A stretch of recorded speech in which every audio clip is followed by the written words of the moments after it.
Iniciamos hablando de lo que pasó en las últimas horas en Argelia, en el Cauca. Un carro bomba estremeció la tranquilidad de los habitantes de esa población. La onda explosiva no solo dejó serios daños en la alcaldía, sino que provocó averías en varias casas, a 4 cuadras a la redonda.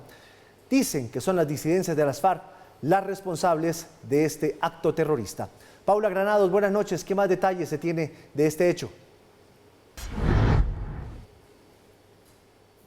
Hola Giovanni, buenas noches para usted, para todos nuestros televidentes. Después de este ataque terrorista, el ministro de Defensa adelantó un consejo extraordinario de seguridad allí en Argelia. Se tejen dos versiones. La primera de ellas, que las FARC habría querido atentar contra las entidades municipales de allí, de Argelia. Pero la segunda y la que más cobra relevancia es un enfrentamiento entre el ELN y las disidencias de la columna Carlos Patiño de las FARC. Un enfrentamiento que lleva décadas allí en Argelia, pero no solamente en ese municipio, sino también en el Tambo y en Balboa. Todos dormían tranquilamente cuando a las 11:56 de la noche, una potente carga explosiva instalada en la alcaldía municipal de Argelia, en Cauca, estalló. La confusión reinó. Inicialmente, los habitantes de la región creyeron que había sido una explosión por una fuga de gas, pero cuando salieron de sus casas, se encontraron con que la alcaldía estaba destruida. Un carro bomba había sido dejado justo enfrente de la fachada del edificio de la autoridad municipal. La vigilante, que se encontraba de turno, resultó gravemente herida por las esquirlas que dejó en su cuerpo todo el material que salió expedido. Esperamos, soñamos y rogamos de que pronto esto pare, de que pronto podamos tener un territorio de paz, un territorio de vida, de que pronto la guerra cese. La onda explosiva fue de tal magnitud que no solo dejó averiada la Casa de la Cultura, sino daños en viviendas en un perímetro de 4 cuadras a la redonda. Imágenes compartidas por habitantes de la zona dejan ver que el carro bomba era de placas CEH 092. El ministro de Defensa anunció que adelantará en el transcurso del día un consejo de seguridad en Argelia. Repudiable el cobarde atentado con carro bomba frente a la alcaldía de Argelia, Cauca. Hoy realizaremos consejo de seguridad extraordinario. No descansaremos hasta poner tras las rejas a los responsables de atemorizar a los argelianos. La Defensoría del Pueblo repudió el hecho y anunció acompañamiento constante a la población civil del municipio. El ministro de Salud, Fernando Ruiz, le pidió a las autoridades locales actualizar las cifras de vacunación contra COVID-19 para avanzar en la selección de los municipios y ciudades que ya pueden levantar el uso obligatorio. En Bogotá, en las principales capitales del país, ya se han vivido 48 horas sin el tapabocas. Primer paso para el fin de esta oscura pandemia. En las primeras 48 horas sin tapabocas, parece que muchos se acostumbraron a este elemento que salvó vidas en los tiempos más duros de la pandemia. Es que yo uso tapabocas desde el 2017, entonces ya estoy acostumbrada. ¿Ya? Lo uso en sitios cerrados porque sé que de pronto la probabilidad de contagiarme es mayor, pero al aire libre no lo uso, solamente cuando entro a los locales. Pero hay quienes muestran su sonrisa y se sienten libres. Estoy vacunado, tengo las 3 dosis, entonces creo que si me contagio, pues tengo la defensa suficiente para estar tranquilo. Los psicólogos señalan que el cuidado a los seres queridos y la prevención de otras enfermedades hacen parte de las razones para que las personas sigan usando el tapabocas. Cuando se crea un hábito que más o menos ocurre entre 21 días a 30 días, las personas difícilmente van a dejar ese hábito. Por lo tanto, podemos esperar que muchas personas sigan usando tapabocas por esta razón durante el resto de su vida. Por el momento son 12 ciudades capitales y más de 200 municipios los que cumplen con el requisito de tener el 70% de la población con las 2 dosis y el 40% con el refuerzo. En la medida que cada semana vaya creciendo el número, los que llegan al 40%, que es el mayor limitante, entonces ya se van a poder integrar y vamos a estar publicando la lista de las entidades, de las ciudades que entran a la medida. El ministro de Salud le pidió a las autoridades locales actualizar los datos de vacunación para avanzar en la selección de las zonas libres de tapabocas. Estamos esperando que los gobernadores nos envíen las ciudades conurbadas que hacen parte, que se pueden usar, en las cuales puede ser como referencia a la capital, para que estas ciudades también tengan la posibilidad de eliminar ya desde hoy el uso del tapabocas. A la fecha, 35.558.693 colombianos cuentan con las 2 dosis contra el COVID-19. Un concejal de Ibagué es blanco de críticas en redes sociales por excusarse de madrugar. Él dice que sufre problemas de sueño. En un video que se volvió viral en las redes sociales se escucha a Orlando Rodríguez del partido Alianza Social Indígena decir estas palabras para excusarse de asistir a una sesión plenaria. Incluso se ha conocido otra imagen en la que el político al parecer está durmiendo en su lugar de trabajo. El concejal aseguró que el video está editado y que usó esta expresión de forma sarcástica. Juzguen ustedes. Yo a las 6 de la mañana no puedo madrugar ese día porque sufro de sueño. Entonces, acá estaría a las 8 de la mañana, la verdad no puedo porque la verdad tengo problemas de sueño, mantengo dormido. Bueno, este 2 de mayo se cumplen 20 años de la masacre de Bojayá. Con acto simbólico se conmemoró ese doloroso y repudiable hecho en el que murieron más de 70 personas. Timochenko pidió perdón y dijo que en las FARC sienten vergüenza por eso. Con una peregrinación inició la conmemoración de los 20 años de la masacre de Bojayá, un acto para recordar no solo lo ocurrido y rendir un homenaje a las víctimas, sino para exigir garantías de verdad y no repetición en ese territorio donde, según la JEP, hoy continúa la amenaza para las comunidades afrodescendientes e indígenas. El principal acto fue un conversatorio llamado Bojayá y Chocó, conmemorando 20 años entre la guerra y el olvido, en el que participaron representantes de las víctimas, de la sociedad civil y del Estado, y en el que se expuso la situación de derechos humanos en el Chocó sobre denuncias de homicidios, amenazas de muerte, reclutamiento forzado de niños y adolescentes, confinamientos y desapariciones forzadas, entre otras. Comprometernos en motivar una reflexión nacional sobre la grave crisis humanitaria que está en el departamento de Chocó. No es posible que escuchemos que las mujeres las están violando y nos quedemos como que si esto no pasa absolutamente nada. Se están muriendo los niños, los están en estos momentos reclutando y se están ahorcando.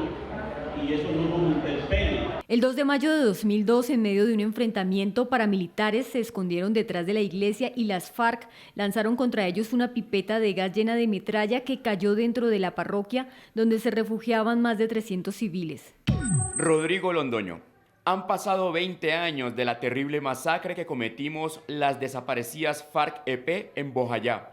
Sobre estos atroces hechos, sentimos vergüenza y un dolor profundo por haber martirizado a nuestro pueblo. Guardamos la esperanza de algún día sanar sus heridas y recibir su perdón. Tras los actos de conmemoración, la JEP urgió sobre la presencia integral del Estado, la reparación colectiva a las víctimas y la implementación del acuerdo de paz. Hablamos de la campaña presidencial. El candidato de la Centro Esperanza, Sergio Fajardo, dice que sigue firme con su campaña, luego de rumores sobre una eventual alianza con Rodolfo Hernández. El aspirante verde estuvo en correría política en la región Caribe, sostuvo encuentros con estudiantes, simpatizantes en las ciudades de Cartagena, Corozal y Montería. Fajardo estuvo acompañado de su fórmula vicepresidencial, Luis Gilberto Murillo, y desde allí habló sobre las recientes encuestas que no lo dejan muy firme, que digamos. Dice que esos resultados no son un impedimento para seguir con su campaña. Hace 4 años era la misma historia.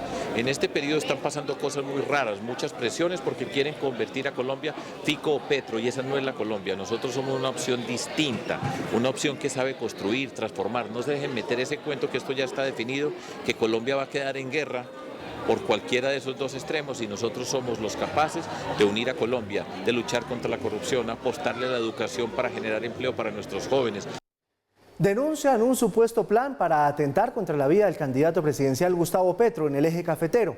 A través de un comunicado, Petro, del Pacto Histórico, informó que recibió información de primera mano de que el grupo criminal La Cordillera estaría planeando atentar contra su vida. Por este motivo, Gustavo Petro suspendió su agenda política por el eje cafetero, la cual se desarrollaría el 3 y 4 de mayo. Y sobre este tema, la Policía Nacional acaba de emitir un comunicado de prensa señalando que funcionarios de inteligencia no han recibido ninguna información respecto a un posible atentado en contra de Petro. Dijo la dirección de la policía que de haber recibido este tipo de informaciones se hubiera dado a conocer a las autoridades competentes de la región. El comunicado de la policía añade que ya hicieron contacto con el jefe del esquema de seguridad de Petro, que es policía, para realizar la coordinación en caso de que el candidato requiera algún ajuste en su esquema.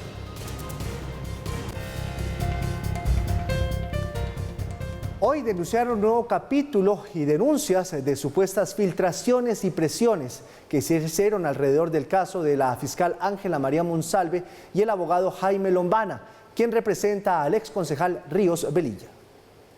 Por diferentes medios, la funcionaria de la Fiscalía Ángela María Monsalve denunció que un investigador de la oficina del abogado Jaime Lombana, por medio de derechos de petición, está solicitando a la Dijín de la policía información relacionada con las amenazas que ha recibido. Según la fiscal, esta petición hace parte de una persecución en su contra y así se lo habría hecho saber a uno de los abogados que trabaja en el bufete del reconocido Lombana. Ahora sí necesito tu ayuda. Dime qué está tramando Lombana conmigo. Le dicen el abogado del diablo. Hola Angélica, la verdad es que no puedo ayudarte. Incluso cuando mi jefe asumió el caso, le puse de presente que te conocía con anterioridad. Estoy seguro que todas las discusiones van a ser jurídicas y dentro del proceso. Al parecer no, pero igual Felipe, sé que eres punto aparte. Te envío saludos. Hoy hizo algo que ya te enterarás y no es discusión jurídica. Un abrazo. Algo muy cochino, lleno de montajes y pruebas preconstituidas. Esto va para la ONU y vincularé a tu jefe también. Aunque Red Más Noticias trató de contactar al abogado Jaime Lombana para que se refiriera a las denuncias, no fue posible recibir respuesta de su parte. Sin embargo, ha señalado en reiteradas ocasiones que la fiscal trató de infiltrarse en su oficina por intermedio del abogado con el que conversaba vía WhatsApp. Más allá de la emoción y las cifras que dejó el concierto de Maluma en Medellín, el alcalde de la ciudad, Daniel Quintero, no la pasó muy bien y terminó siendo abucheado por una parte del público que se encontraba en los palacios del evento. Conmoción invade en las calles del municipio de Galapa tras la muerte de la pequeña Tatiana Michel, una bebé de solo 3 meses de nacida que presuntamente habría sido abusada por su padrastro. Ella salió a trabajar y la muchacha que quedaba al cuidado de la niña no fue. Y él quedó con la niña y no sabemos de ahí qué pasó en el día, en el recurso del día, cuando vemos es que él la trae, que la niña tiene una flema, que tal, pero la llevaron al hospital de aquí de Galapa y cuando llegó ella estaba sin signos vitales desde que la entregó, ya la niña estaba muerta. Sus familiares, aunque no conocen muy bien al padrastro de la niña, pues tenían poco más de una semana de haber iniciado la relación, no salen del asombro tras lo sucedido. Prácticamente yo no lo conozco a él prácticamente. Ya. Después que vi con la mujer y sabía dónde vivía, pero no lo vi. El adolescente de 17 años, presunto responsable, fue enviado hasta un centro de rehabilitación para menores por orden de un juez y le imputaron los cargos de homicidio agravado y acceso carnal violento agravado, los cuales no aceptó. El presunto agresor de Tatiana Michel ya fue dispuesto por un juez de la República ante el ICBF en una medida de internamiento preventivo en un centro de atención especializada en el marco de la responsabilidad penal adolescente. El aberrante caso ha causado rechazo a nivel nacional y las autoridades han exigido que se haga justicia con celeridad y se aplique todo el peso de la ley contra el responsable. Le exigimos a las autoridades que el responsable responda por lo cometido, que realmente decaiga todo el peso de la ley para que las personas se abstengan, ya que Galapa es un pueblo de muy buenas costumbres, de una sana convivencia. Por tal razón nosotros exigimos la justicia y que esto realmente lleve a que las personas se abstengan de cometer un delito, que la pena sea la máxima. El Instituto Colombiano de Bienestar Familiar está verificando los derechos de la hermanita de la bebé de 2 años y medio y quien también convivía con la pareja. Esta nota que veíamos es la que tiene que ver con la bebecita que falleció producto de una violación de su padrastro, también un joven de apenas 17 años. Seguimos, polémica en Cali por un video donde se ve a 2 hombres encargados de la seguridad en el Boulevard del Río. Primero ingresaron a un baño público y luego le arrojaron un balde de agua a una mujer, al parecer habitante de la calle. Las autoridades tomaron acciones. El Boulevard del Río es uno de los sitios más visitados de Cali. Este espacio cuenta con su propio personal de seguridad y recientemente se conoció este video que registra el momento en el que dos de estos vigilantes le hacen pasar un mal rato a una mujer, al parecer habitante de la calle.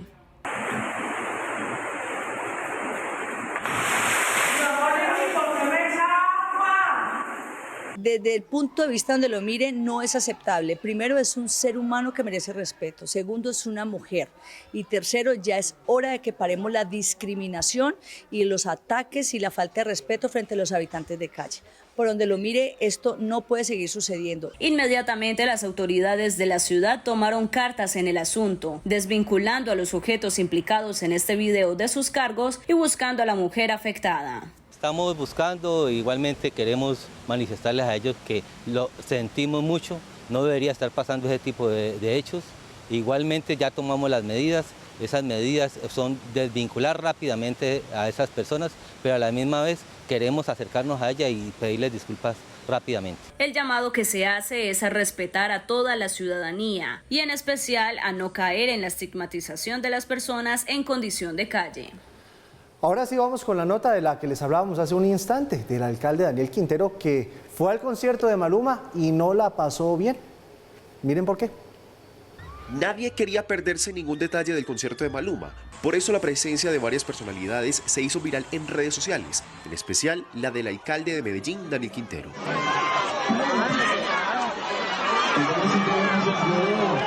Algunos me tocaron la cara, otros me tiraron agua, pues queda en el video incluso reflejado esto.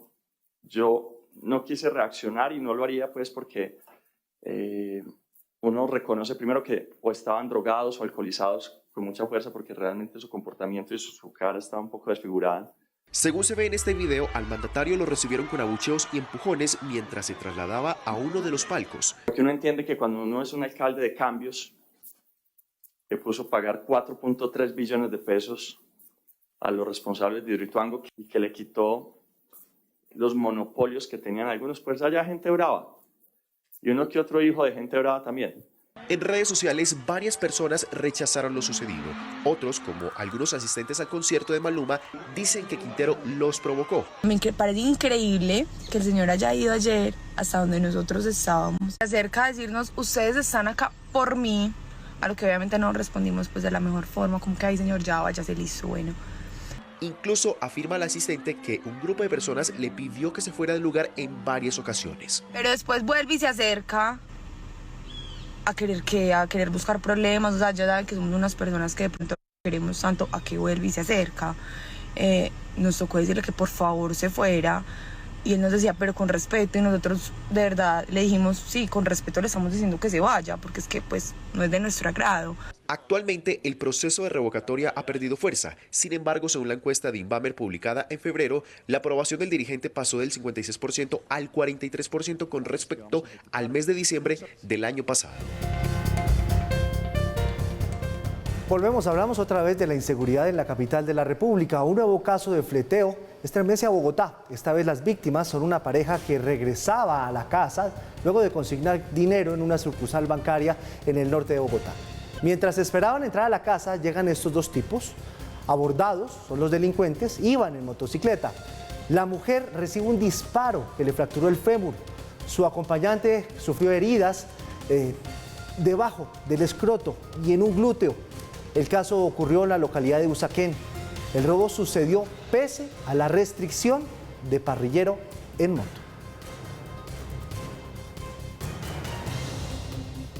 Terrible.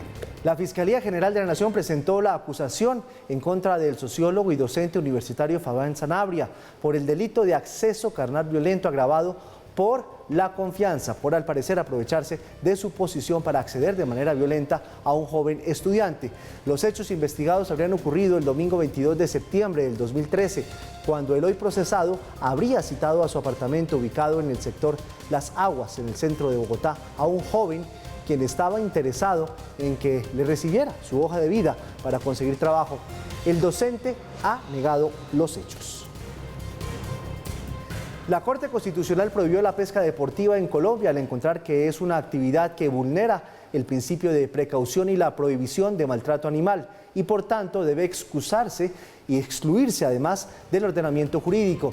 En concreto, recordó la Corte que el mandato de protección a los animales se desprende del principio de constitución ecológica, la función social de la propiedad y la dignidad humana, y señaló que en ese contexto el legislador y la Corte han considerado a los animales como seres sintientes. Luego esto queda prohibido en Colombia.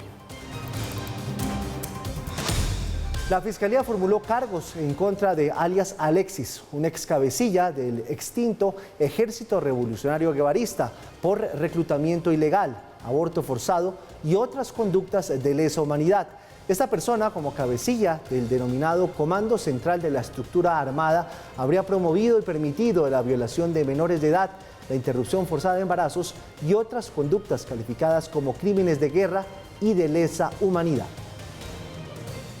Al parecer, niñas y adolescentes en condición de vulnerabilidad, algunas de comunidades afrocolombianas o indígenas, fueron reclutadas con engaños o en contra de su voluntad.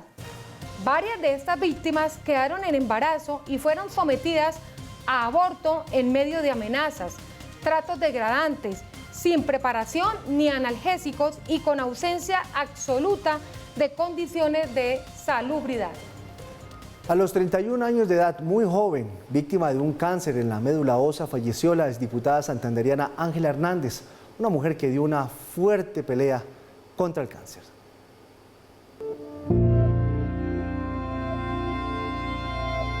Temperamental, extrovertida y polémica son las palabras que mejor definían a Ángela Hernández. La mujer santanderiana tiene un origen en la historia de por qué tiene ese espíritu combativo. En el 2015 llegó a la Asamblea de Santander con más de 15.000 votos, toda una sorpresa electoral.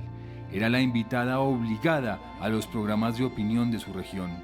Volvemos a De Buena Fuente hoy en el canal regional. Hoy estamos hablando con la diputada de la Asamblea, Ángela Hernández. Una noche también estuvo en Red Más Noticias, la coyuntura, las cartillas sobre la ideología de género.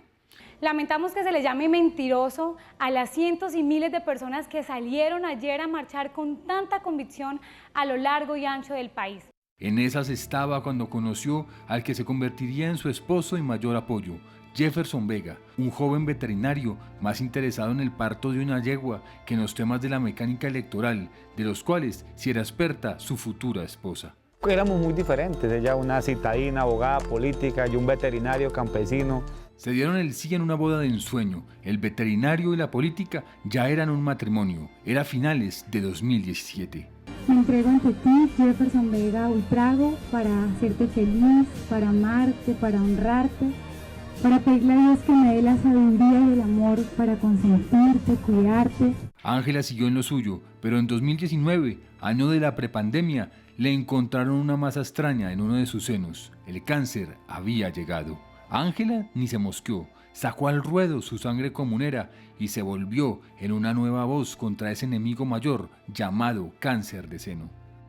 En el 2020 todos hemos perdido algo, lo que no podemos perder es la fe y la esperanza, todo va a estar bien. Y entonces en Bucaramanga se convirtió cotidiano verla en los semáforos con esa sonrisota pidiéndole a las mujeres que se tocaran para detectar ese mal a tiempo.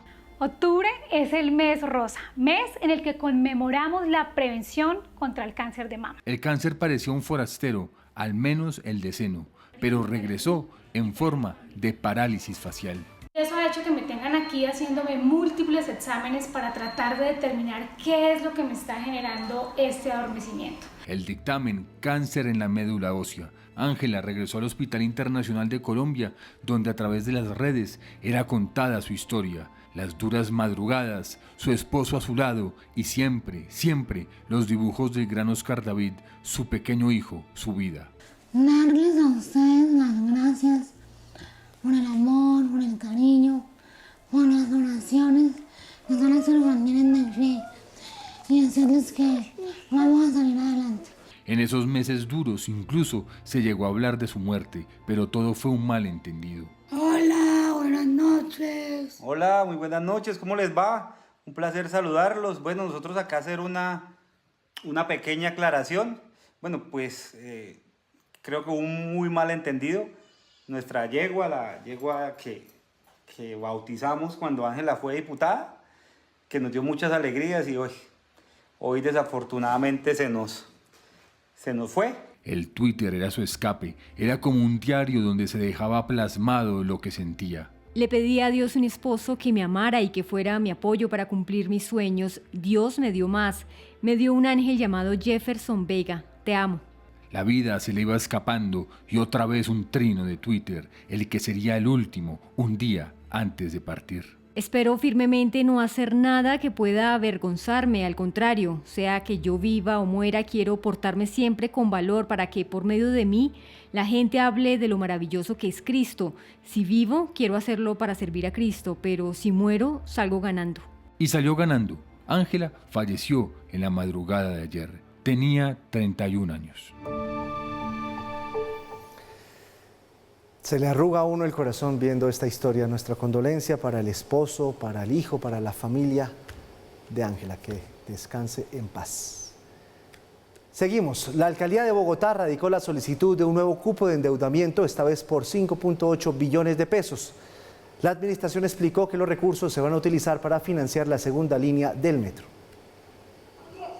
La alcaldesa Claudia López aseguró que de los 5,8 billones de pesos que se solicitarán en calidad de préstamo, 2,81 se usarán para construir la línea de metro Suba-Engativá y el cable aéreo de San Cristóbal por 0,3 billones de pesos. Nosotros tenemos que demostrar en julio que tenemos nuestra parte asegurada, porque el gobierno nacional ya tiene su parte asegurada, entonces por eso necesitamos el cupo ahorita. Otra parte de los recursos, exactamente 1,08 billones de pesos, irán a parar a la construcción de 25 colegios con 23.895 cupos. Significa que van a tener el colegio cerca a su casa en 2 años, no en 5, para 24.000 niños. Pero si empezamos ya, por eso necesitamos aprobar este cupo ahorita, para que durante el segundo semestre podamos hacer los contratos, etc. El paquete irá al Consejo de Bogotá para su aprobación. Si la comisión, en su mayoría, decide aprobarlo, pues la plenaria lo conocerá. Y si decide no aprobarlo, pues obviamente el proyecto no pasará. Pero la petición que hacemos acá es que podamos hacer la discusión de fondo, que los concejales se puedan pronunciar, que podamos manifestarnos. La empresa de acueducto también solicitará un nuevo cupo por 2,8 billones de pesos para la planta de tratamiento de canoas. Les contamos ahora del Festival Vallenato, ya terminó, pero terminó con los niños cantando. Y les queremos contar esta historia porque 192 pequeños alzaron sus voces para celebrar además su grado, porque además son los nuevos embajadores del folclore vallenato.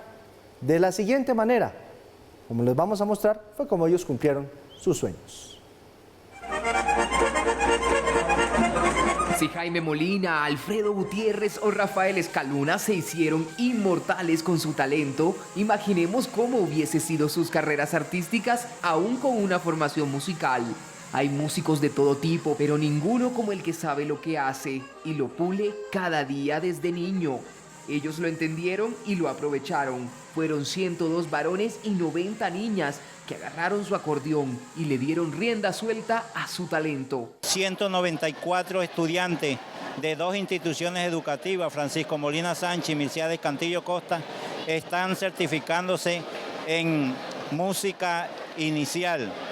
Contento porque es el esfuerzo de una institución, es el esfuerzo también de Claro por Colombia, de la Fundación Festival, y mis agradecimientos a ellos también porque siempre han tenido en cuenta a esta población vulnerable. Aprendieron a tocar instrumentos como acordeón, caja vallenata, guacharaca, además del canto vallenato y esa tradicional piquería que es tan característica de los talentos innatos en Valledupar. Los niños primero con la tecnología.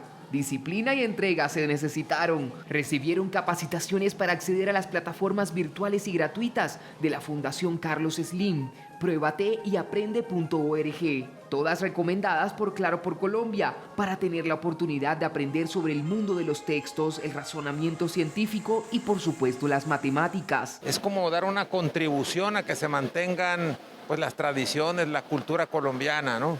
Yo que soy extranjero, pues reconozco que la música nacional más reconocida de Colombia en todo el mundo es el vallenato. Entonces hay que trabajar de la mano de todos los profesores, de las instituciones, de la fundación, para que esto se mantenga en el tiempo. Nosotros además a estas instituciones educativas les sumamos a la estrategia de escuelas conectadas, que es que les estamos dando internet gratuito para que en las salas de tecnología los niños puedan complementar su formación. Para ser artista no basta con tener el talento, también hay que educarse. Como ellos, son más de 1.300 niños becarios en los últimos 8 años, quienes han recibido una formación musical que les servirá para la vida.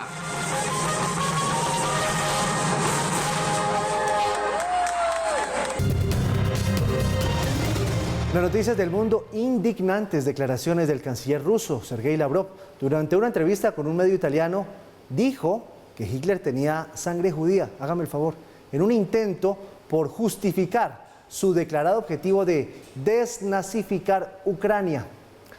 Ana María, buenas noches. ¿Qué respuestas se conocen a esta declaración?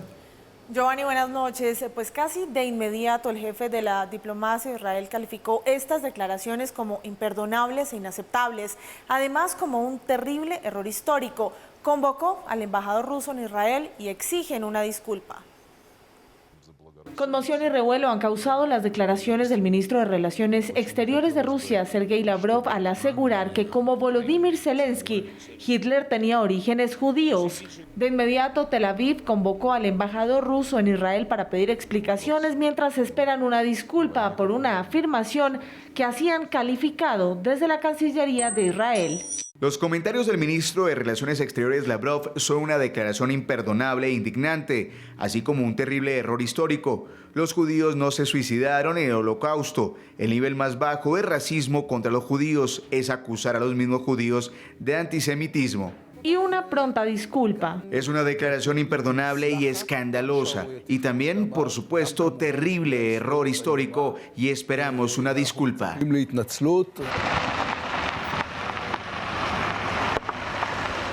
Horas de tensión se viven en Mariupol después de una luz de esperanza que brilló el fin de semana. A la espera de poder evacuar un nuevo grupo de civiles, Rusia incumplió lo pactado para lograr un nuevo corredor humanitario y facilitar la salida de quienes permanecen en Mariupol. Está muy mal, no tenemos casa, no tenemos ciudad, no tenemos nada. Rusia extiende el padecimiento de los refugiados en Mariupol. Los civiles deben pasar por lo menos por 21 puestos de control rusos para poder empezar de nuevo después de más de 70 días de guerra que no olvidarán jamás. La parte más aterradora es cuando están bombardeando, cuando ves un proyectil explotando y gente muriendo. Queríamos la paz, lo único en lo que podía pensar era en que mis hijos estuvieran seguros, no solo mis hijos, sino todos los niños.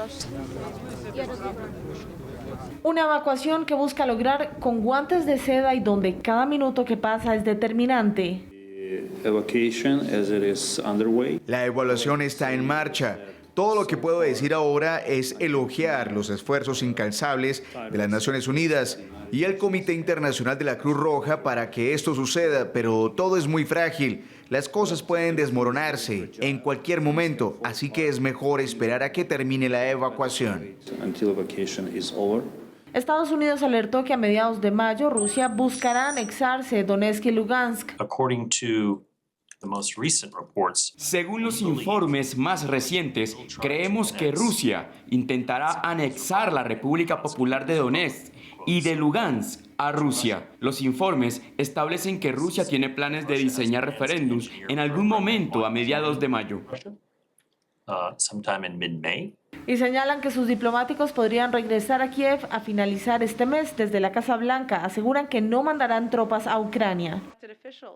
La opinión del presidente y su posición siguen siendo que no estamos poniendo tropas estadounidenses en terreno para pelear esta guerra, y eso es algo que continuaremos reiterando para los estadounidenses.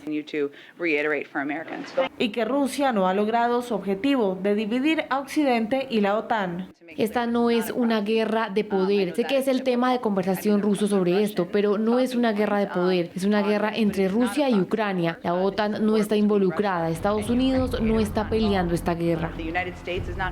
La actriz y embajadora del ACNUR, Angelina Jolie, hizo una visita sorpresa a los niños de Lugansk, quienes permanecen refugiados en Leópolis.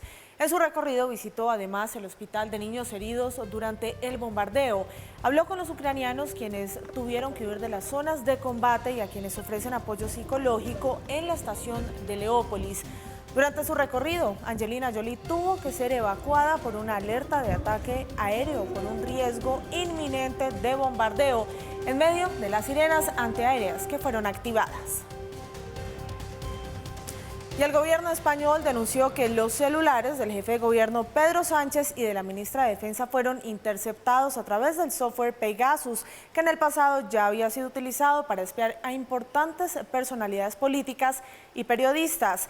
La presidencia aseguró que este hecho está siendo investigado por el Tribunal Penal Español. Un nuevo escándalo enloda al programa informático Pegasus desarrollado por la empresa israelí NSO Group. El ministro de la Presidencia de España reveló que el presidente del gobierno Pedro Sánchez y la ministra de Defensa Margarita Robles fueron espiados a través de este software, uno de los más penetrantes y sofisticados del mundo del ciberespionaje. Se han producido 2 intrusiones en el teléfono móvil del presidente en mayo de 2021 y una intervención en el móvil de la ministra de Defensa en junio de 2021. No hay pruebas de que se haya producido ninguna intrusión posterior a estas fechas. El tamaño de los archivos sustraídos a Sánchez se calcula en 2,7 gigabytes.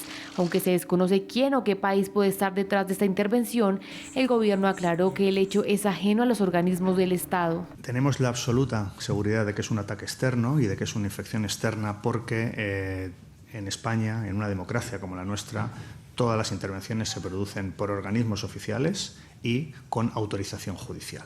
De tal manera que en este caso que no se ha producido ninguna de las 2 circunstancias, por eso tenemos la seguridad, no tenemos ninguna duda de que es una infección, es una intervención que es externa. El hecho ocurre luego de que los líderes independentistas de Cataluña denunciaran haber sido espiados con este software que únicamente se vendía a gobiernos como herramienta para prevenir atentados y desarticular bandas pedófilas sexuales o de tráfico de drogas. Al menos 14 jefes de Estado, entre ellos el presidente francés Emmanuel Macron, han denunciado haber sido víctimas de espionaje con este programa. Y los cielos de Irak se tiñeron de naranja tras la llegada de una nueva tormenta de arena. En Bagdad, la capital, el polvo se extendió por las calles y los vehículos e incluso en algunas casas. Durante el fin de semana, cientos de personas tuvieron que ser hospitalizadas por presentar problemas respiratorios en al menos 3 ciudades. Los vuelos fueron suspendidos también por la mala visibilidad. Según la oficina meteorológica, se espera que este fenómeno sea cada vez más frecuente, esto como consecuencia de la sequía y la disminución de las lluvias en todo el país.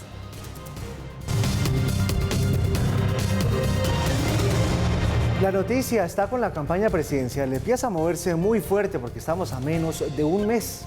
Hoy, graves acusaciones se conocieron sobre una supuesta infiltración por parte del Pacto Histórico de Gustavo Petro a la campaña de Federico Gutiérrez en el Caribe. Todo por cuenta de lo que dijo Miguel Ángel del Río, quien es el abogado de la campaña de Gustavo Petro, que aceptó que habló de infiltración en la campaña de Fico y lo hizo en los siguientes términos. El jefe de debate de la campaña de Federico Gutiérrez respondió a las declaraciones del abogado Miguel Ángel del Río sobre una infiltración por parte de ciudadanos para denunciar una supuesta compra de votos. La campaña de Federico Gutiérrez ha sido víctima de constantes actos delictivos. El último de ellos, la confesión de parte del abogado Miguel Ángel del Río, donde dice que infiltró la campaña. Eso solamente se puede hacer por orden judicial y demuestra que estamos siendo víctimas de seguimientos y hostigamiento. El exministro pidió una investigación a la Fiscalía, sumando a las denuncias por supuesto constreñimiento electoral. Pido a la Fiscalía General que lo investigue porque esto va en contra del artículo 191 del Código Penal.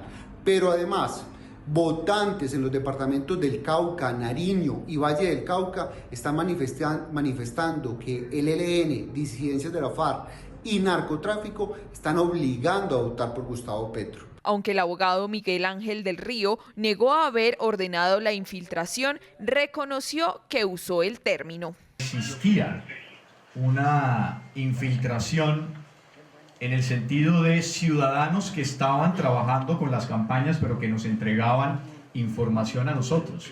Para la misión de observación electoral, este tipo de denuncias deben ser manejadas por la ciudadanía y las autoridades competentes para no verse relacionadas con miembros de las campañas políticas. Haciendo la recolección una colectividad política, yo creo que siempre hay el riesgo de que se le dé un tinte político y un manejo político a la información. Plataformas como Pilas con el Voto o Uriel son algunas de las páginas que se recomiendan para las denuncias por delitos electorales. Y la otra polémica, Paula, buenas noches, tiene que ver también con una frase del candidato Gustavo Petro, que en la plaza pública hizo unas declaraciones acerca de que buscaría la reelección, aunque hoy a través de su cuenta en Twitter otra vez volvió a rectificar, pero mucha gente se asustó. Mire, esto pasó específicamente en Pescadito, en Santa Marta, un sector muy popular de esa ciudad. Estaba allí Gustavo Petro en plaza pública y dijo que muchas personas le habían dicho que si 4 años de verdad eran suficientes para echar a andar su proyecto político. Él dice que se sentarían las bases de la transformación energética, de la transformación social, de la transformación en términos de construcción, pero la incertidumbre que se generó alrededor pues fue muy grande porque la Constitución de Colombia no permite la reelección. Este fin de semana, el candidato presidencial Gustavo Petro del Pacto Histórico visitó el tradicional sector de Pescadito, en Santa Marta, donde habló ante miles de seguidores sobre que su propuesta de gobierno requiere más de 4 años. Algunos me dicen eso no puede hacerse solo en 4 años. ¿Quiere usted reelegirse? Les acepto que no se puede hacer mucho de estos objetivos solo en 4 años. De inmediato se generó una controversia en las redes sociales, por lo que abrimos el debate de qué pasaría si llegara a ganar la presidencia. Actualmente, esta figura no se encuentra vigente en la Constitución. En el gobierno de Álvaro Uribe se resolvió reformar el artículo correspondiente para permitirla, y así se hizo. Después, en el gobierno de Juan Manuel Santos se dijo que era indeseable la reelección. Juan Manuel Santos se reeligió, pero derogó la figura de la reelección. Hoy en día, constitucionalmente hablando, no es posible la reelección presidencial. Tendría que hacerse una nueva reforma constitucional y algunos pensamos que las reformas constitucionales no pueden ser para beneficiar a los gobiernos de turno. Frente a esta puerta que abre el candidato, consultamos si este discurso de Petro va en la misma línea del expresidente Hugo Chávez, quien siempre habló de un cambio. Hugo Chávez promete un cambio constitucional con el cual, a partir de una democracia participativa y protagónica, transformar Venezuela.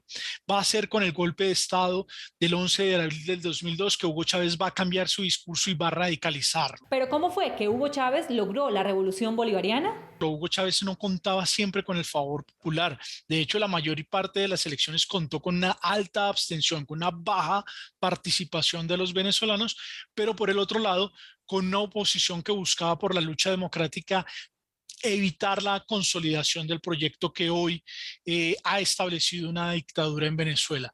Tras la polémica suscitada, el candidato aclaró a través de sus redes sociales que nunca ha hablado de reelegirse. Realmente lo que digo es absurdamente malinterpretado. Nunca he hablado de hacerme reelegir, sino de calificar mi mandato de 4 años como la construcción de la transición hacia la economía productiva y la sociedad del conocimiento. Esta no sería la primera vez que Petro o su campaña habla de la ampliación de su periodo. En el pasado también lo hizo su fórmula vicepresidencial, quien afirmó que el proyecto del candidato presidencial debe ser a largo plazo. Bueno, ahí hay 2 circunstancias que han generado bastante polémica en el debate electoral y ambas tienen que ver indirectamente la una, directamente la otra con el pacto histórico. Y estamos hablando, ustedes ya han visto en la nota, que por una parte el abogado Miguel Ángel del Río, quien anteriormente había sido precandidato para el Congreso por parte del Pacto Histórico, finalmente fue desplazado de taquito por Ahmed Skaf. y Miguel Ángel del Río ahora está oficiando como una especie de veedor de la limpieza de las elecciones en el Caribe. Y ojo que la primera declaración de él, pues creo yo que no se presta a malas interpretaciones. Otra cosa es que se haya equivocado directamente, porque dijo, claro que los tenemos infiltrados, tenemos una persona en cada casa electoral, ya están adentro. Claro que los tenemos infiltrados, tenemos una persona en cada casa electoral, ya están adentro. O sea, sacar eso de contexto es como difícil. La frase es clara y directa. Viene entonces la reacción de la campaña de Federico Gutiérrez y de otros observadores diciendo, ojo que infiltrar una campaña, interferir en las comunicaciones, eso constituye un delito. Y ahí es cuando empieza a recoger las velas Miguel Ángel del Río, básicamente concentrándose en dos cosas. La primera de ellas, ¿son pagados o no son pagados esos infiltrados por parte de la campaña de Gustavo Petro? Y por otra parte, ¿son inducidos o no son inducidos por la campaña de Gustavo Petro? Pues al final del día, entre varias entrevistas, terminó echándose para atrás de ambos temas. Por una parte diciendo, aquí no le estamos pagando a nadie por hacer ese trabajo, y después diciendo, no es una iniciativa ni personal mía ni de esta campaña, es la gente que se nos acerca a contarnos cosas. Pues bueno, ahí queda planteado si fue un error o si se le fue la lengua o si qué es lo que está pasando. Vamos a ver si la Fiscalía sale adelante con esta investigación.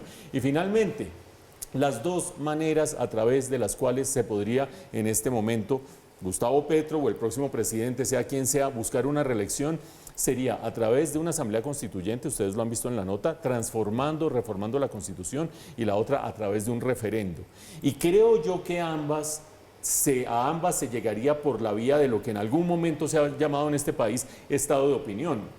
Así lo llamó en primera instancia el expresidente Álvaro Uribe, cuando decía, quizás por encima de las normas está lo que la gente quiera, y la gente y el fervor de la gente es algo que a lo que no es ajeno Gustavo Petro cuando se trata de llamar esa clase de apoyos.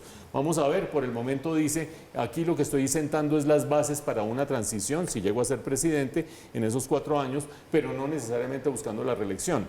¿Ustedes le creen? ¿Quién le cree? ¿Quién no le cree? La Constitución es la que es, y cambiarla requiere un esfuercito. Y seguimos hablando de política. Denuncian un supuesto plan para atentar contra la vida de Gustavo Petro en el eje cafetero. A través de un comunicado, el candidato presidencial por el Pacto Histórico dijo que, de acuerdo con la labor realizada por el equipo de seguridad que recibió información de primera mano de fuentes de la zona, el grupo criminal La Cordillera estaría planeando atentar contra su vida y que por esa razón cancela su agenda política por el eje cafetero. Un recorrido que estaba planeado para este 3 y 4 de mayo. La campaña del Pacto Histórico dice que espera reprogramar esta visita para llevar a cabo la agenda establecida en esa zona del país. Y sobre este tema, que es una denuncia bien delicada, aquí en Redman Noticias consultamos al comandante de la policía y al ministro de la Defensa para saber qué pasó con Gustavo Petro y esas amenazas. Ya la Fiscalía abrió una investigación de oficio. Paula Granado, ¿qué han dicho las autoridades sobre este tema? Hola Giovanni, buenas noches. La dirección de la policía acaba de emitir un comunicado en el que señala que no ha recibido ningún tipo de información respecto a un posible atentado terrorista de parte del grupo delincuencial La Cordillera en contra de la vida del candidato Gustavo Petro, quien, recordemos, a primeras horas del día emitió un comunicado señalando que cancelaba toda su actividad política el 3 y el 4 de mayo en el eje cafetero debido a que le había llegado esta información a su oficina. Dijo la dirección de la policía que, de haber recibido algún tipo de información al respecto, le hubiera comunicado a las autoridades de esta región del país para que estuvieran pendientes de reforzar la seguridad. También señaló el director de la policía que contactó al jefe de seguridad de Gustavo Petro para saber si se deben hacer algún tipo de ajustes en su esquema. Finaliza la policía señalando que Gustavo Petro es una de las personas, uno de los políticos en el país que tiene un esquema de seguridad robusto, quizás el segundo más importante en el país, y que cuenta con varias unidades policiales y también de la Unidad Nacional de Protección. El Ministerio de Defensa, la Policía Nacional, hasta el momento no tiene ninguna información de inteligencia vinculada a procesos judiciales que permitan determinar la existencia de algún plan criminal contra el candidato del Pacto Histórico. La instrucción del presidente Iván Duque, del ministro de Defensa, en mi caso particular, tal y como fue señalado en el Plan Democracia y en el Plan Ágora, es dotar de todas las capacidades de nuestra policía para dar la máxima seguridad a todos los candidatos presidenciales. Pues ahí lo ve, Paula, se está moviendo muy fuerte esta campaña política. Es que estamos a menos de un mes de la primera vuelta, puede ser la definitiva o no, vamos a ver qué pasa. El viernes estábamos hablando de la encuesta de Inbamer y este fin de semana salió otra encuesta y es bueno hablar de las encuestas, saber cómo está el panorama. ¿De cuál vamos a hablar hoy? De la de Guarumo y Ecoanalítica, que la publicó el fin de semana el periódico El Tiempo, ratifica, al igual que la encuesta de Inbamer, que habría segunda vuelta, pero en este caso, en el escenario de esta encuesta, se habla de un empate técnico entre Federico Gutiérrez y Gustavo Petro en esa segunda vuelta. Aquí les mostramos todos los escenarios que llevó a cabo esta encuesta, este estudio. La más reciente encuesta de las firmas Guarumo y Ecoanalítica para el periódico El Tiempo reflejan la misma tendencia de otros sondeos sobre la intención de voto de cara a las elecciones del 29 de mayo. A la pregunta por cuál candidato a la presidencia usted votaría si las elecciones fueran el próximo domingo, estos son los resultados. Gustavo Petro, 36.4%. Federico Gutiérrez, 30.6%. Rodolfo Hernández, 12.4%. Sergio Fajardo, 6.9%, Ingrid Betancourt, 1.3%, John Milton Rodríguez, 1.1%, Enrique Gómez, 1.1%, Luis Pérez, 0.2%, voto en blanco, 5.7%, no sabe, no responde, 4.3%. Al igual que otras encuestas, se confirma que habrá segunda vuelta entre el candidato del Pacto Histórico y el de Equipo por Colombia.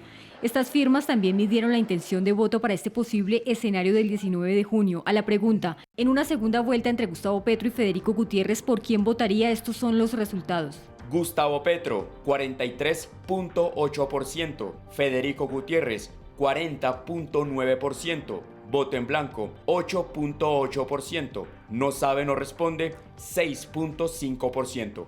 Ecoanalítica y Guarumo presentaron cómo ha cambiado la intención de voto de los dos candidatos más opcionados en 3 mediciones. Gustavo Petro ha subido casi 4 puntos porcentuales desde marzo a finales de abril, mientras que Federico Gutiérrez ha aumentado casi 23 puntos en ese mismo tiempo. En total fueron encuestadas 2.132 personas mayores de edad entre el 25 y el 29 de abril de 2022. El margen de error es del 2,5% con un 95% de confianza. Bueno, y como ya lo mencionábamos, a medida que avanzan los días, esta campaña presidencial se pone cada vez más tensa e intensa. Federico Gutiérrez rechazó los recientes videos publicados por el senador Gustavo Bolívar, donde seguidores del Pacto Histórico caminan con un ataúd y mandan callar a Fico. Miren ustedes, en su cuenta de Twitter, Fico envió un mensaje a Bolívar y al candidato Gustavo Petro. Allí les dice que mientras ellos le desean la muerte, él les envía una oración para que dejen el odio. En los videos, los seguidores de Petro dicen que van a enterrar al exalcalde de Medellín y al expresidente Álvaro Uribe. ¿A quién están enterrando, compañeros? A Fico y a Uribe. Ay, Dios mío. Faltan un poco menos de 30 días y el tono que está agarrando la campaña, primera vuelta, ojo, primera vuelta, ni siquiera segunda vuelta, es lamentable ese tono, por punta y punta. ¿Cómo es posible que, hay que ver qué terminan diciendo las autoridades, pero cómo es posible que Gustavo Petro tenga que suspender parte de su gira por amenazas? Eso es inaudito, inaceptable. ¿Cómo es posible que seguidores del Pacto Histórico anden con un ataúd y diciendo que van a acabar de hundir al candidato Federico Gutiérrez?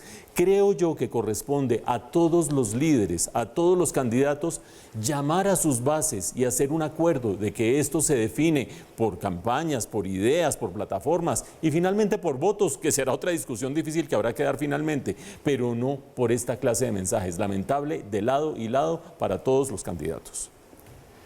Vamos con la pregunta del día, con el numeral infiltrarse es a propósito de lo que dijo el abogado de la campaña de Petro, que sí utilizó el término y la respuesta que le han dado del otro lado de la campaña, una contienda electoral muy complicada. Vamos a ver qué dicen nuestros televidentes, vamos a leer algunas de sus opiniones terminando nuestra emisión de noticias. Y la semana también comenzó con un carro bomba que estremeció la tranquilidad de los habitantes de Argelia, esto en el Cauca. La onda explosiva no solo dejó serios daños en la alcaldía, sino que también provocó averías en varias casas a 4 cuadras a la redonda. Disidencias de las FARC serían las responsables y ya se ofrece una recompensa de 200 millones de pesos. Todos dormían tranquilamente cuando a las 11:56 de la noche una potente carga explosiva instalada en la alcaldía municipal de Argelia, en Cauca, estalló.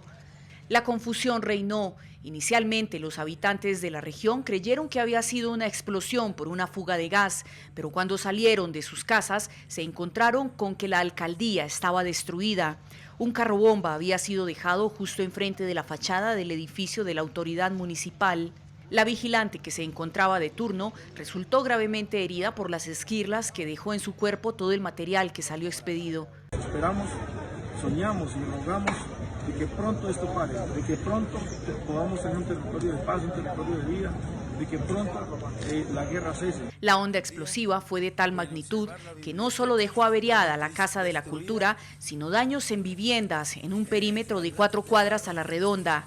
Imágenes compartidas por habitantes de la zona dejan ver que el carro bomba era de placas CEH 092. Pueden observar la biblioteca totalmente destruida.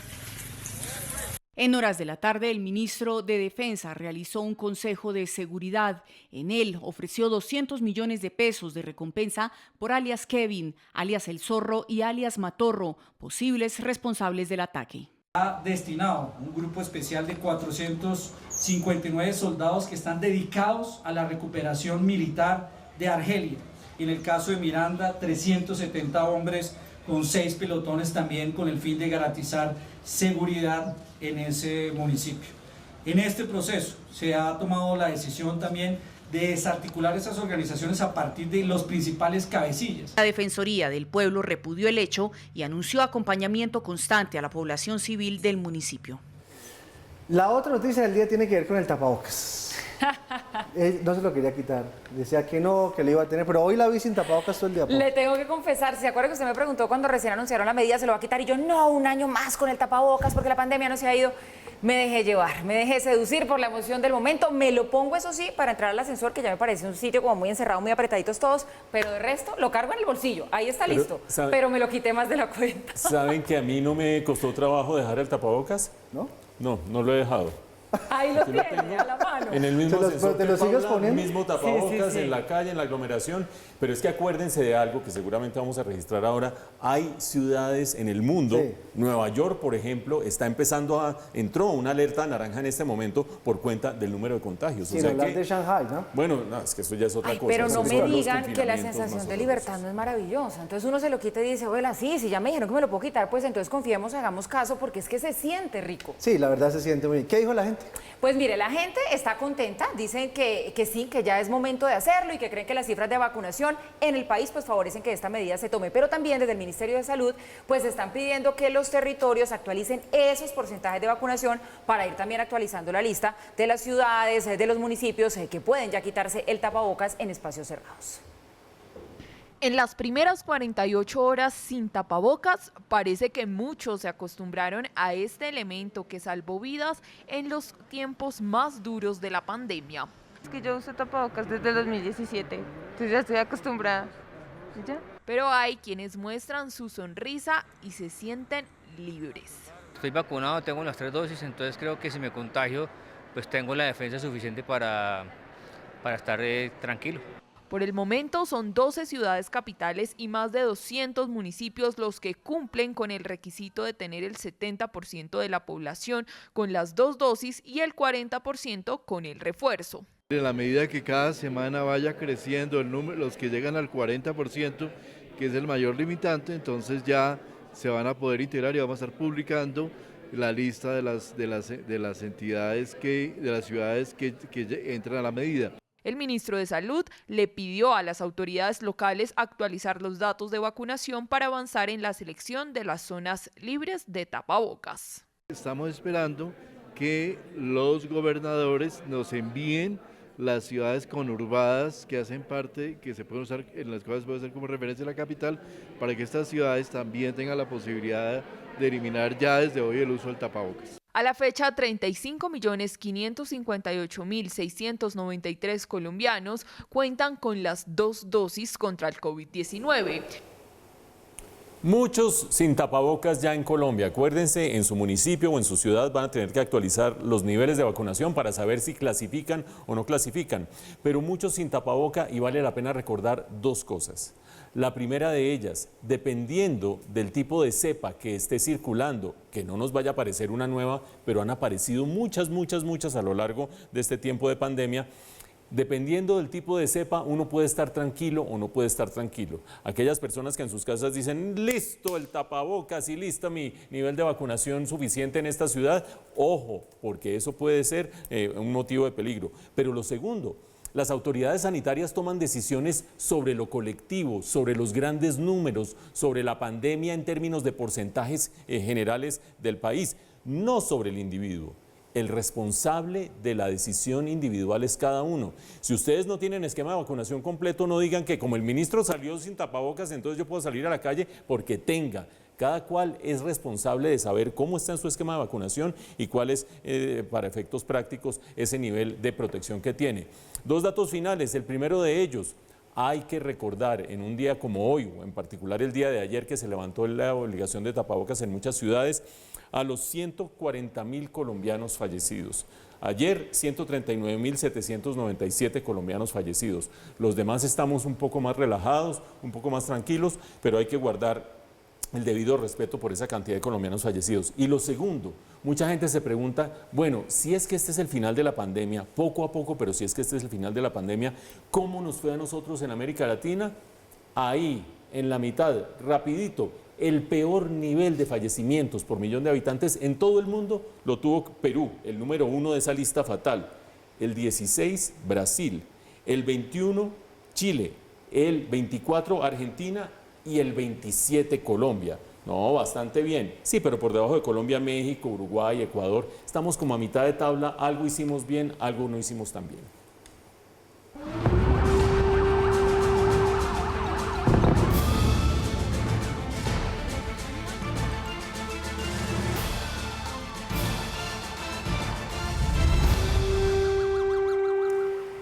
Y en el mundo, indignantes declaraciones del canciller ruso Sergei Lavrov están generando revuelo. Durante una entrevista con un medio italiano, aseguró que Hitler retenía sangre judía, en el que sería un nuevo intento por justificar su objetivo de desnazificar Ucrania. El jefe de la diplomacia israelí calificó esta afirmación como imperdonable e inaceptable, además como un terrible error histórico, y exige una disculpa. Conmoción y revuelo han causado las declaraciones del ministro de Relaciones Exteriores de Rusia, Sergei Lavrov, al asegurar que, como Volodymyr Zelensky, Hitler tenía orígenes judíos. De inmediato, Tel Aviv convocó al embajador ruso en Israel para pedir explicaciones mientras esperan una disculpa por una afirmación que así han calificado desde la Cancillería de Israel. Los comentarios del ministro de Relaciones Exteriores Lavrov son una declaración imperdonable e indignante, así como un terrible error histórico. Los judíos no se suicidaron en el Holocausto. El nivel más bajo de racismo contra los judíos es acusar a los mismos judíos de antisemitismo. Y una pronta disculpa. Es una declaración imperdonable y escandalosa. Y también, por supuesto, terrible error histórico, y esperamos una disculpa.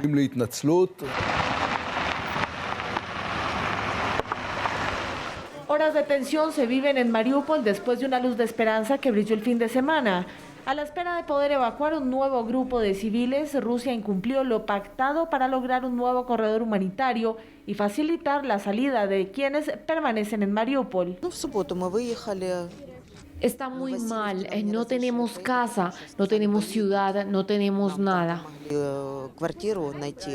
Rusia extiende el padecimiento de los refugiados en Mariupol. Los civiles deben pasar por lo menos por 21 puestos de control rusos para poder empezar de nuevo después de más de 70 días de guerra que no olvidarán jamás. La parte más aterradora es cuando están bombardeando, cuando ves un proyectil explotando y gente muriendo. Queríamos la paz, lo único en lo que podía pensar era en que mis hijos estuvieran seguros, no solo mis hijos, sino todos los niños. Una evacuación que busca lograr con guantes de seda y donde cada minuto que pasa es determinante.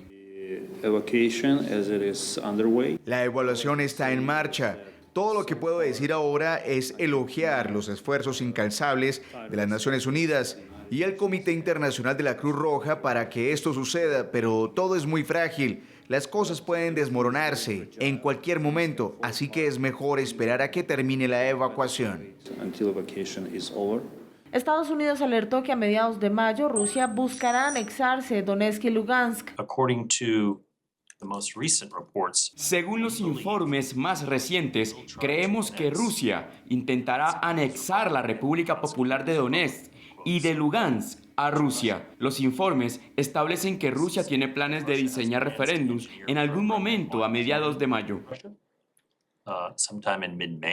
Y señalan que sus diplomáticos podrían regresar a Kiev a finalizar este mes. Desde la Casa Blanca aseguran que no mandarán tropas a Ucrania. La opinión del presidente y su posición siguen siendo que no estamos poniendo tropas estadounidenses en terreno para pelear esta guerra, y eso es algo que continuaremos reiterando para los estadounidenses. Y que Rusia no ha logrado su objetivo de dividir a Occidente y la OTAN. Esta no es una guerra de poder. Sé que es el tema de conversación ruso sobre esto, pero no es una guerra de poder. Es una guerra entre Rusia y Ucrania. La OTAN no está involucrada. Estados Unidos no está peleando esta guerra. En primer lugar, creo que poca gente le cree a estas alturas a la vocera del Departamento de Estado cuando dice, y de la Casa Blanca cuando dice, que esta es solo una guerra entre Rusia y Ucrania y que Occidente y la OTAN no están involucrados. Evidentemente no hay participación directa de tropas de la OTAN dentro de Ucrania, pero la movilización de recursos, tanto militares como económicos, ha sido sustancial.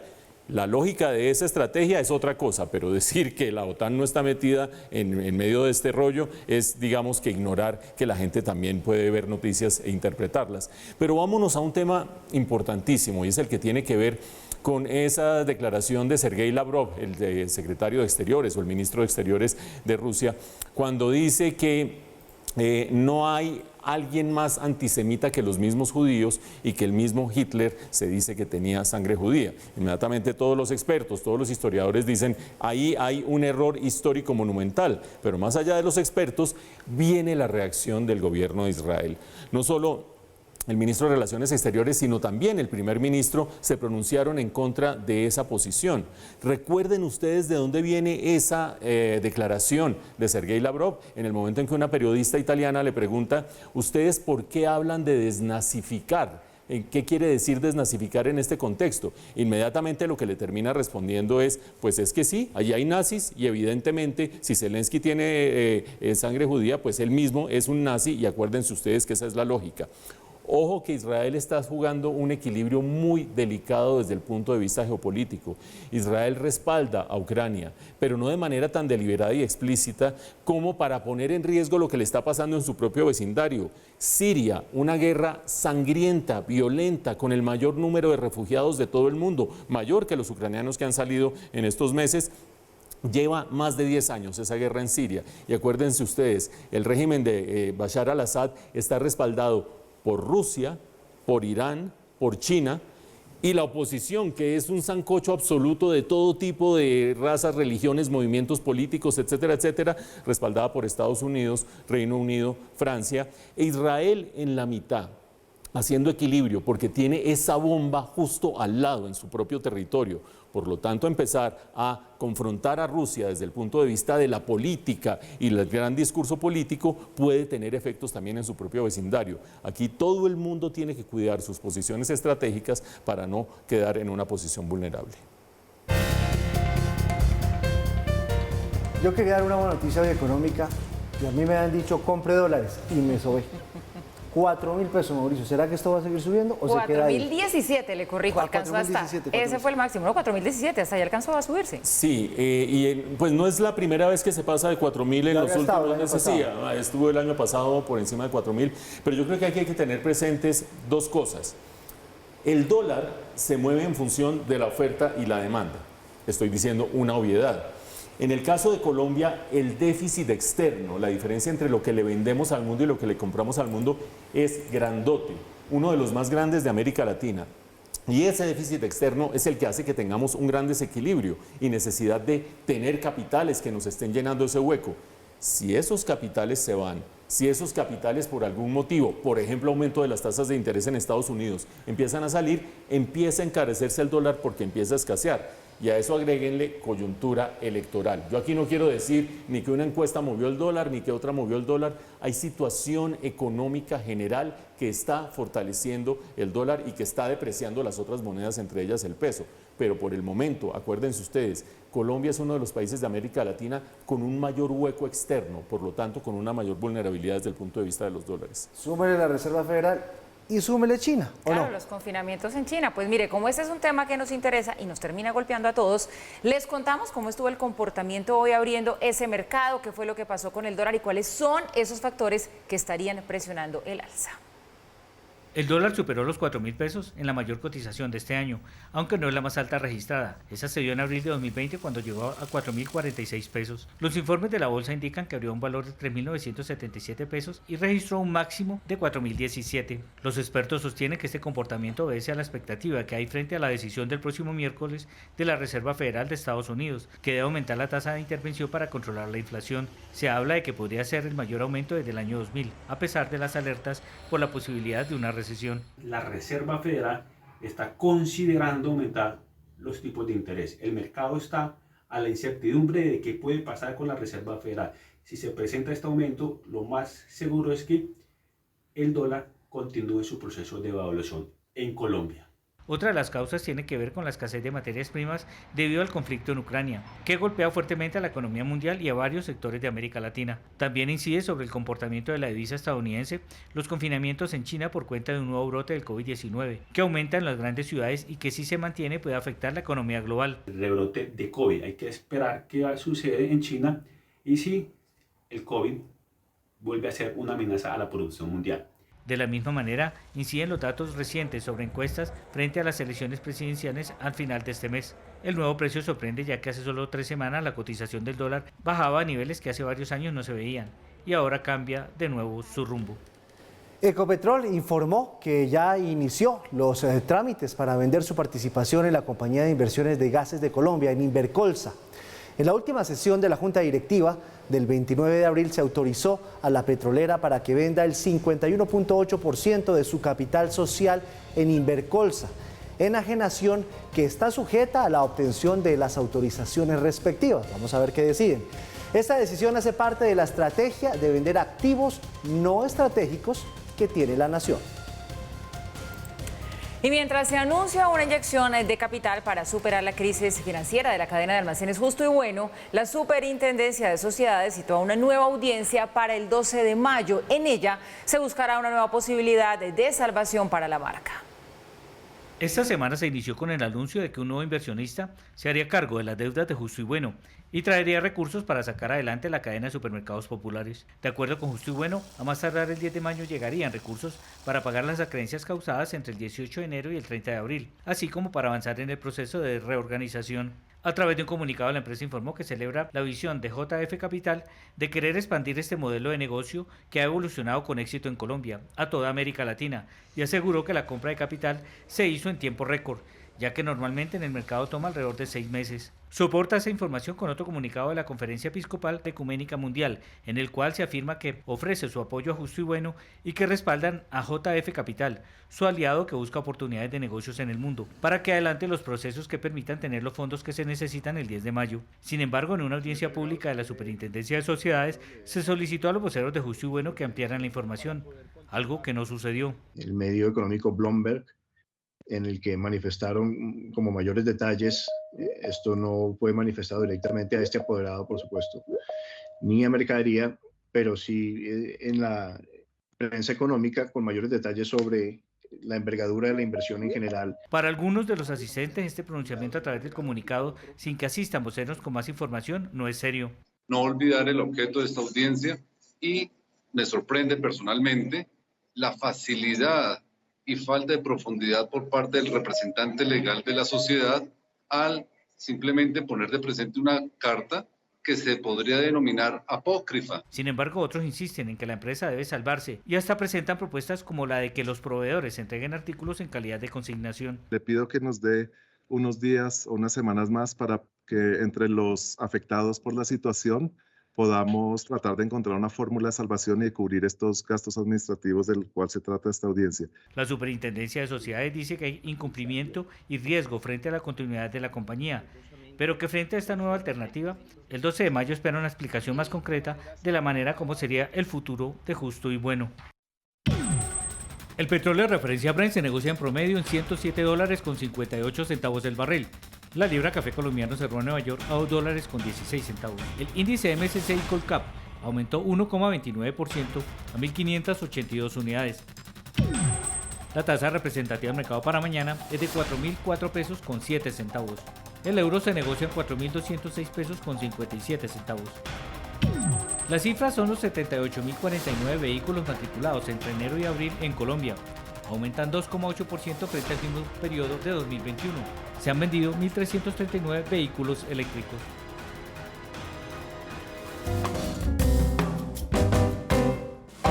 Yo siempre empiezo comentario con Flavia, pero esta vez me excusa, sí. ¿Por qué? Porque quiero preguntarle primero a Mauricio, la voz de la experiencia. De una. Qué pena, disculpan.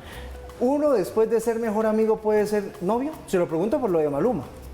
Por lo de Maluma, que le dijo que buscando el amor por fuera cuando lo tenía ahí adentro, era su mejor amiga, cagada y no sé qué. Yo no creo. No. Yo no creo, y por una sencilla razón. Porque el amor, como cualquier máquina de combustión interna, necesita chispa para prender. Y cuando son amigos, ¿quién escondió la chispa durante tanto tiempo? ¿Quién se hacía el bobo? Hermano, ¿eso arranca o no? O lo arranca. Paula, ¿y usted qué cree?